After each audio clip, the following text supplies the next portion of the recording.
If I offered you a $100,000 salary today, there's a good chance it would still keep you stressed, trapped, and one emergency away from panic.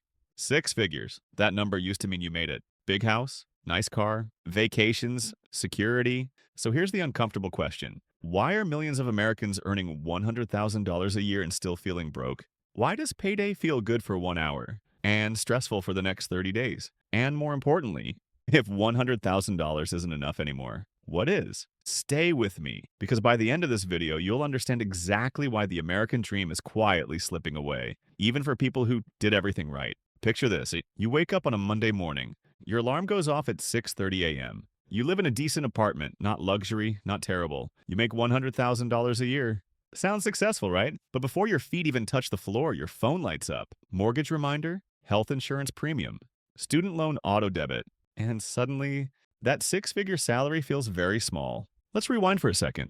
Back in the 1980s and 90s, a $100,000 salary meant real power. According to inflation calculators, $100,000 in 1995 is worth over $200,000 today. So when people say, you make six figures, you should be fine, they're comparing today's income with yesterday's prices. That's the first trap. And nowhere is this more obvious than housing. If you're buying a home, forget it. Even with a $100,000 salary, banks hesitate. Down payments feel impossible, and mortgages become lifelong commitments. As economist Robert Shiller once said, home prices don't just reflect shelter, they reflect fear of being left behind. That fear pushes people to stretch, and stretching leads to stress. Now let's talk about something people don't like to discuss until it's too late. Healthcare. You can do everything right. Eat healthy, exercise, work hard, and one medical emergency can wipe out years of progress. Even with employer-provided insurance, the average American still pays thousands of dollars a year in premiums, deductibles, and out-of-pocket costs. So imagine this. You make $100,000, you feel safe. Then a child gets sick, or you need surgery, or a chronic condition appears and suddenly six figures don't protect you anymore. They just delay the pain. Now let's add another layer. Children.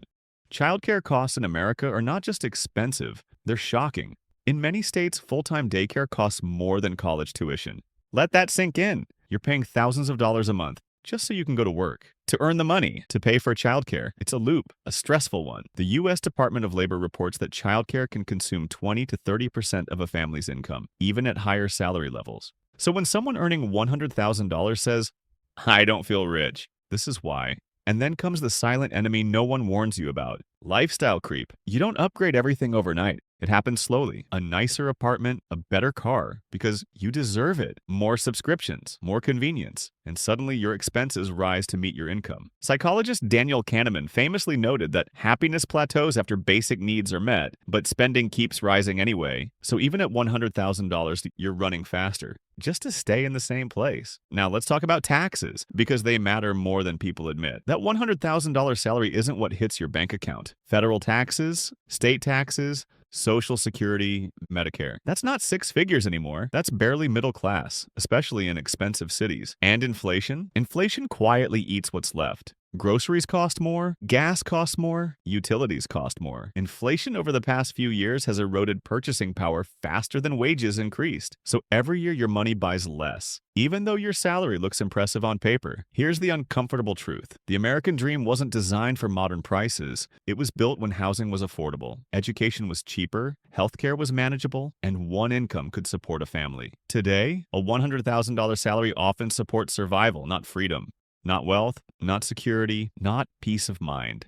If this is hitting close to home, you're not alone. And if you want more honest conversations about money, income, and financial reality, make sure you subscribe to the channel right now. So let's answer the big question. Why isn't $100,000 enough anymore? Because costs rose faster than wages. Because housing became an investment, not a home.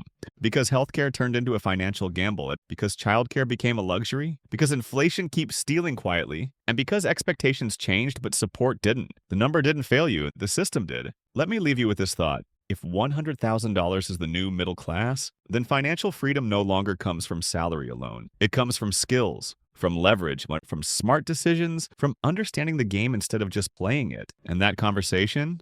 We're just getting started. What once symbolized success now often means financial stress, exposing a deeper problem with the modern economic system, not individual effort.